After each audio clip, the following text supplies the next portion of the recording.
Hi everyone, आज के इस वीडियो में हम बात करेंगे कि एक्टोपिक प्रेगनेंसी क्या होती है और अगर किसी को एक्टोपिक प्रेगनेंसी हो जाए तो हमें ऐसी स्थिति में क्या करना चाहिए। इसी के बारे में वीडियो में विस्तार से जानेंगे, तो वीडियो को पूरा देखें। तो आइए हम बात करते हैं कि जैसे एक्टोपिक प्रेगनेंसी आखिरकार होती क्या है, क्योंकि दुनिया में हर किसी को इस बात का नॉलेज नहीं होता है कि महिला को प्रेगनेंसी तो है ना। कई बार जब पेशेंट आते हैं फर्स्ट काउंसलिंग में और उन्होंने प्रेगनेंसी टेस्ट किया होता है, प्रेगनेंसी टेस्ट में लाइट लाइन आती है, तो पेशेंट का सवाल यही रहता है, मैडम अभी तो पीरियड मिस होकर 10 दिन हुए हैं, प्रेगनेंसी तो काफी कम टाइम की है, फिर हमें अल्ट्रासाउंड की जरूरत क्या है। तो महिला को कौन सी प्रेगनेंसी, ये हम अल्ट्रासाउंड के द्वारा ही कंफर्म कर पाते हैं कि आपको नॉर्मल प्रेगनेंसी है या फिर एक्टोपिक प्रेगनेंसी है। नॉर्मल प्रेगनेंसी का मतलब होता है कि बच्चा जो है हमारे यूट्रस यानी कि गर्भाशय के अंदर इम्प्लांट हुआ है, यानी कि चिपका हुआ है,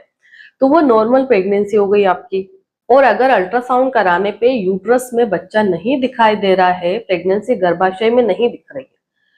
कहीं दूसरी जगह लगी हुई है, जैसे बच्चादानी के मुंह पे हो सकती है, सर्विक्स पर, ट्यूब में हो सकती है, फेलोपियन ट्यूब में, ओवरी में हो सकती है, या और भी कहीं एक्स्ट्रा यूटेराइन प्रेगनेंसी हो सकती है। ठीक है, यानी कि कुल मिला के कहने का मतलब ये है कि गर्भाशय में अगर बच्चा नहीं दिखाई दे रहा, गर्भाशय को छोड़ के कहीं दूसरी जगह बच्चा लग गया, तो वो नॉर्मल प्रेगनेंसी नहीं है, उसको हम एबनॉर्मल एक्टोपिक प्रेगनेंसी बोलते हैं। उस प्रेगनेंसी का समाधान भी दूसरा होता है। ठीक है, तो जैसे मान लीजिए किसी भी महिला को एक्टोपिक प्रेगनेंसी हो गई है, ठीक है, और अगर उसको बच्चा रखना भी है तो महिला उस प्रेगनेंसी को कंटिन्यू नहीं कर सकती है। ये चीज आपके दिमाग में बिठा लीजिए आप लोग। ऐसा नहीं है कि सिर्फ प्रेगनेंसी टेस्ट किया पॉजिटिव है तो मतलब प्रेगनेंसी हमें रखना ही है। ठीक है, कुछ प्रेगनेंसी ऐसी रहती है कि उसको हमें टर्मिनेट करना ही पड़ता है, उसके अलावा हमारे पास में कोई ऑप्शंस नहीं रहता है। ठीक है, तो जो एक्टोपिक प्रेगनेंसी होती है उसको हटाने के उपाय क्या होते हैं। तो देखिए, जैसे नॉर्मल प्रेगनेंसी है, गर्भाशय में बच्चा है, तो एमटीपी यानी कि 5 टेबलेट आती है अनवांटेड किट, मीफिजेस्टिक किट, उनको देके प्रेगनेंसी को टर्मिनेट आसानी से किया जा सकता है। दूसरा प्रोसेस होता है यानी कि सफाइया करा के हटवा सकते हैं। ठीक है, पर एक्टोपिक प्रेगनेंसी में ये दोनों चीज पॉसिबल नहीं होती, ना तो हम किट दे सकते ना ही उसकी सफाइया कर सकते। ठीक है, अगर मान लो बीटा एससीजी कराया है और बीटा एससीजी की वैल्यू 5000 से कम है, बच्चे में हार्ट बीट नहीं आई है, यानी कि बच्चे ने बहुत ज्यादा ग्रोथ नहीं की है, तो फिर ऐसी स्थिति में इंजेक्शन के माध्यम से भी इस प्रेगनेंसी को हटाने की कोशिश की जाती है। पर ये इंजेक्शन तभी लगाते हैं जब आप अच्छे गायनिक से कंसल्ट करते हैं और उनके पास में हॉस्पिटल में सर्जरी की फैसिलिटी अवेलेबल हो। कई बार ऐसा देखा जाता है कि इंजेक्शन देने के बाद भी इंजेक्शन अच्छे से काम नहीं करता है या प्रेगनेंसी रुक नहीं पा रही है और अल्टरनेट डेट्स पे हमें बीटा एससीजी करवाना ही करवाना पड़ता है। तो कहने का मतलब ये है कि अगर किसी भी महिला को एक्टोपिक प्रेगनेंसी होती है तो इसको भी हटाने के दो माध्यम रहते हैं। एक तो पहले तो मेडिसिन से ट्राई करवाते हैं, एंटी कैंसरस ड्रग रहते हैं जो यहाँ पे दिए जाते हैं प्रेगनेंसी को रोकने के लिए। दूसरा, अगर मान लो उन ड्रग से प्रेगनेंसी नहीं रुक पा रही है या नहीं डिसोल्व हो पा रही है, तो फिर लेप्रोस्कोपिक के माध्यम से सर्जरी करके और उस एम्ब्रियो को बाहर निकाला जाता है। मान लो कभी कभी एक्टोपिक प्रेगनेंसी रप्चर भी हो जाती है, जैसे कहीं ट्यूब में है या ओवरी में, तो उस जगह को अगर बच्चे ने ग्रोथ कर ली तो वो रप्चर कर देगा, तो उसकी वजह से जो हिस्सा हमारा डैमेज हुआ है यानी कि जहां क्षति हुई है उस हिस्से को भी हटाना पड़ता है या रिपेयर करना पड़ता है। तो अगर आपको एक्टोपिक प्रेगनेंसी है और आप मेरा ये वीडियो देख रहे हैं तो आप अच्छे बड़े हॉस्पिटल में जाइए, वहां की गायनिक आपको गाइड कर देगी। अगर इंजेक्शन के माध्यम से रुक सकती है तो वो आपको इंजेक्शन से लगा देंगे, और जब वो विजिट के लिए बोले तब आपको जाना है, बिल्कुल भी लापरवाही नहीं करना है। ठीक है,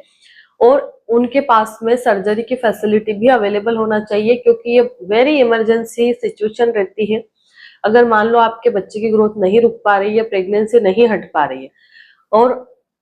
ट्यूब रप्चर होने की कंडीशन आ रही है या फिर एम्ब्रियो की ग्रोथ कंटिन्यू दिखाई दे रही है, बीटा एससीजी में वैल्यू हर बार बढ़ी हुई आ रही है, जैसे अभी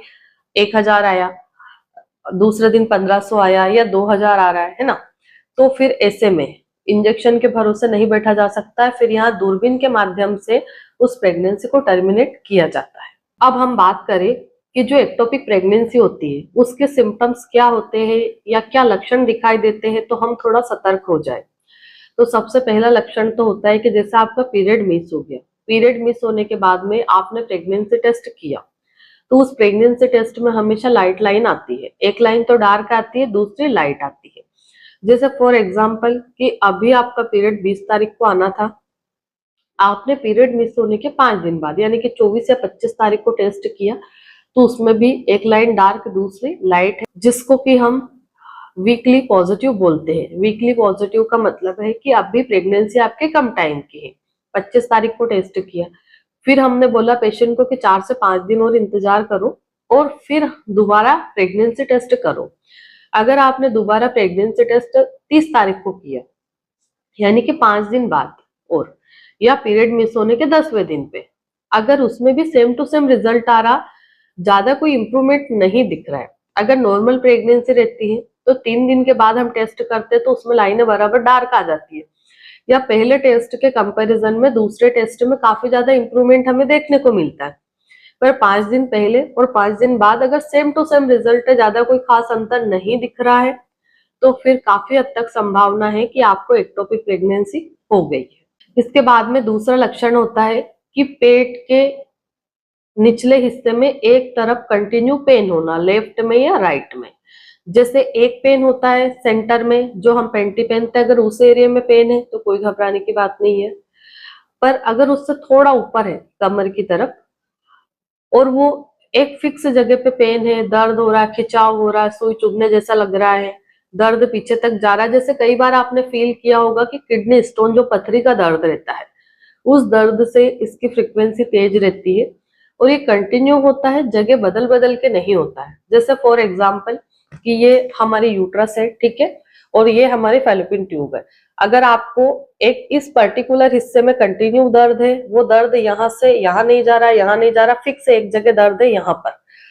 तो इस केस में भी ये इंडिकेट कर रहा है आपको काफी हद तक कि भाई आपको या तो ओवरियन सिस्ट हो सकती है या फिर आपको एक्टोपिक प्रेगनेंसी हो गई है। पेन के अलावा तीसरा लक्षण होता है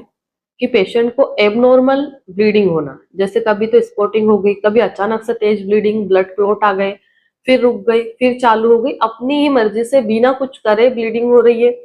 तो ये भी संकेत देता है कि कहीं आपको एक्टोपिक प्रेगनेंसी हो गई है। चौथा लक्षण होता है कि पेशेंट को बार बार चक्कर आते हैं, बेहोशी जैसा फील होता है या अजीब सा अनकंफर्टेबल सा फील होता है, जैसे हम उठे तो अचानक से आंखों के सामने अंधेरा छा गया, हम गिरने जैसे हो रहे हैं या बेहोशी टाइप का लग रहा है। तो ये कुछ लक्षण होते हैं जिसके द्वारा हम कंफर्म कर सकते हैं कि भाई कहीं आपको एक्टोपिक प्रेगनेंसी तो नहीं हो गई। इसके अलावा जैसे आपको प्रेगनेंसी लेफ्ट या राइट में जिधर भी लगी है, तो वहां कमर में भी दर्द होगा पीछे में, यहाँ शोल्डर में भी पेन होगा कंधे के पीछे, और इस हाथ में भी आपको दर्द जाएगा, और पैर में इसी साइड के पैर में थाइज में जो जांघें रहती है वहां भी खिंचाव या ऐसा लगता है फटने जैसी हो रही है, अजीब सा महसूस हो रहा है। यानी कि जिधर भी प्रेगनेंसी लगती है राइट में या लेफ्ट में, उस तरह का पूरा बॉडी पार्ट्स यानी कि यहाँ से लगा के नीचे तक पैर तक हमें दर्द रहता है, और महिला को ऐसा फील होता है कि ऐसा प्रॉब्लम तो मुझे पहले कभी भी नहीं हुआ, पर पता नहीं इस बार मुझे ऐसा क्यों हो रहा है। ठीक है, तो अगर ऐसे कोई भी संकेत आपको दिखते हैं और प्रेगनेंसी टेस्ट में लाइट लाइन आ रही है, तो सबसे पहला काम हमारा ये रहता है कि हमें नियरेस्ट गायनिक के पास जाना है, अल्ट्रासाउंड कराना है, सोनोग्राफी कराना है और कंफर्म करना है कि भाई हमें कौन सी प्रेगनेंसी है। मान लो अगर एक्टोपिक प्रेगनेंसी निकलती है तो उसका टाइम से ट्रीटमेंट हो जाए ताकि आप सर्जरी से बच सके, और मान लो अगर ज्यादा ही ग्रोथ हो गई तो फिर तो लेप्रोस्कोपिक सर्जरी तो कराना ही पड़ेगी। ये डिपेंड करता है आपके केस की हिस्ट्री पर। तो आशा करती हूँ कि इस वीडियो के माध्यम से मैं आपको अच्छे से समझा पाई हूँ कि एक्टोपिक प्रेगनेंसी क्या होती है, कैसे पता लगाया जाता है और इसके सिम्टम्स क्या होते हैं। धन्यवाद।